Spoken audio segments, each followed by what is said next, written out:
What is going on, YouTube? Welcome back to another episode of Resurrect, and today we are talking about this question, and we're going to try to answer this question.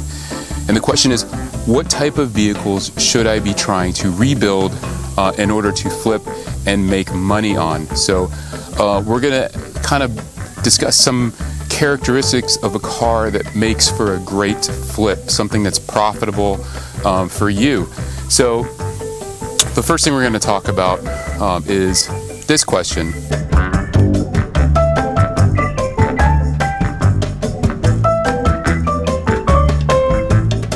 Old and cheap.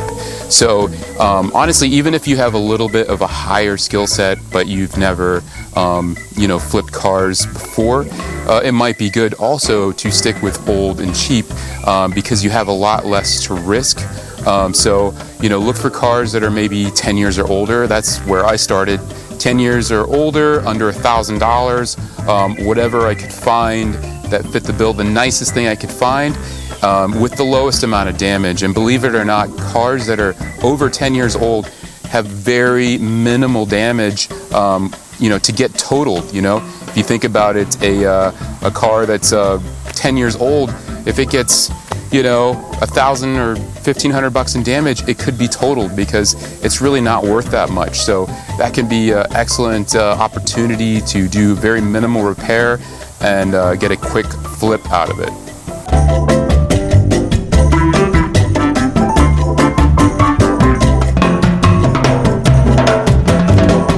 Vehicles that are within 3 years old, sometimes 5 years old, if it's the latest and greatest body style, it might not be the most profitable for you or for anyone really, because those vehicles are sell for notoriously high dollar amounts. So if I want to get the newest BMW body style, I'm gonna have to pay a half to 3/4 the retail value of what that car is worth at the salvage auction. And then once you get it, the parts are not readily available at salvage yards, so you're probably going to end up at the dealer quite often to buy parts, which are going to be really expensive. So at the end, you're going to have a vehicle that's worth, let's say the car's worth $50,000, and you're going to have about $45,000 in it after all your repairs.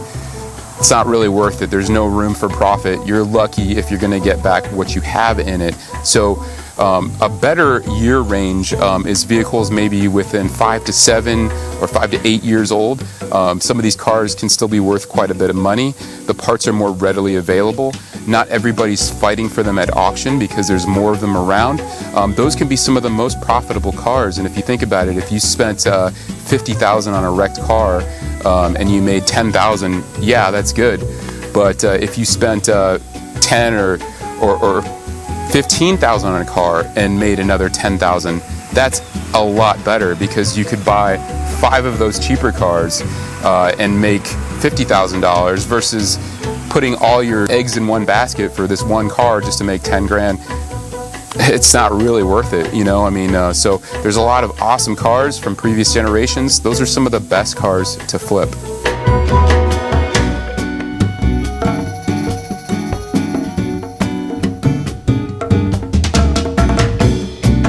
As low as possible.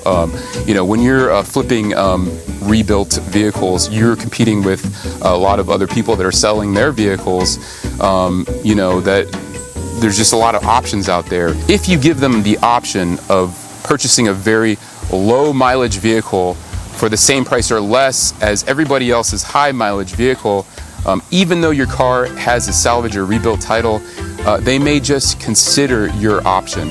So the lower miles you have, the better. One thing I will say, it's just never worth it to take a total car that has high miles, spend a bunch of money and time in it, and rebuild it. At the end, you're going to have a lackluster product. Nobody's going to want it. You might just lose some money. So my advice would be stay away from very high mileage projects.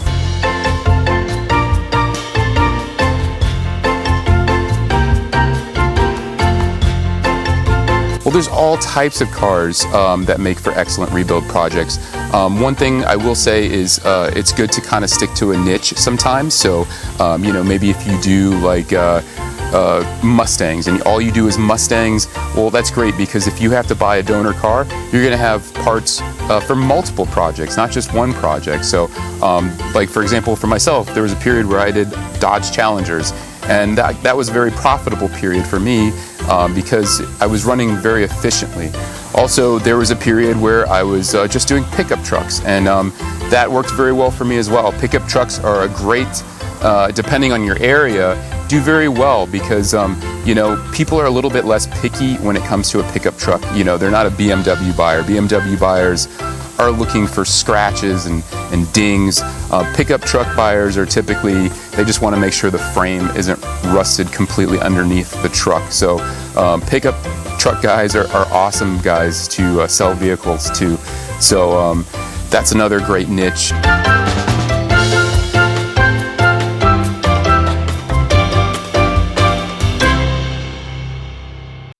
You should have the most options you can get in that car. So like for our example with Mustangs, if you want to do Mustangs, do GTs and do leather and do sunroof, do every option you can. If you can go higher, go for a Roush or go for a GT 500, go as high as you can, but make sure that you are a little bit higher than everyone else, or as high as you can be, because you know, when you're selling a rebuilt or salvage vehicle, that is a big ugly for most people, a big holdback. So if you have way more options than everybody else with their clean title vehicles, but you're asking the same or less than what they're selling their cars for, you have a much higher percentage of a chance for a successful sale and a profitable sale if you give people what they want, or if you give them what they consider a good, a bargain on that vehicle. So always make sure that you're going as high as you can in the options department. Don't go for the Honda Accord with cloth seats and roll-up windows, you know. Go for the Honda Accord, you know, the loaded sport package with the leather and everything, you know. So obviously it's in your best interest to make sure that that car is as nice and as loaded as possible, so people will have less objections when it comes time to purchase that vehicle.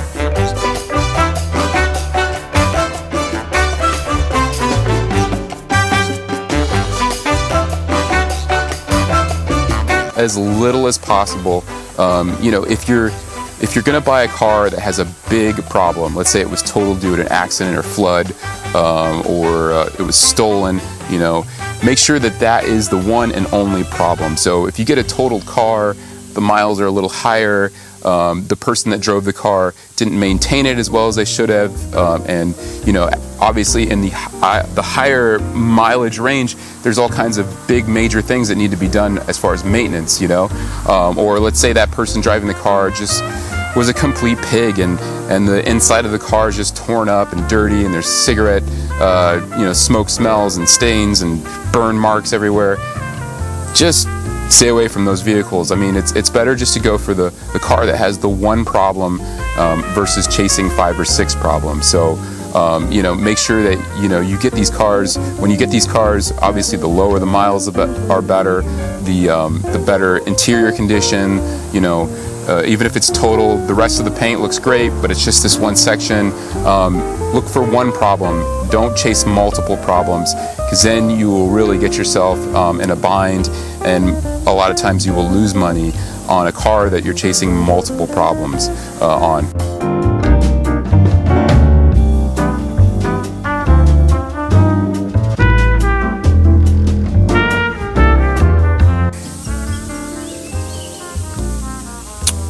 This is horrible. There's nothing in here.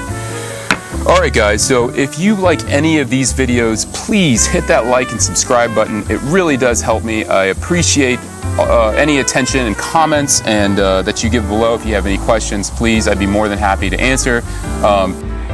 We are still working on the E92 M3 build. However, I had to order some parts from the dealer, and a couple of them actually had to come from Germany. So that's kind of holding us up, but we're very close to being done with that. So stay tuned for that. Thanks again for watching, and we'll see you next time.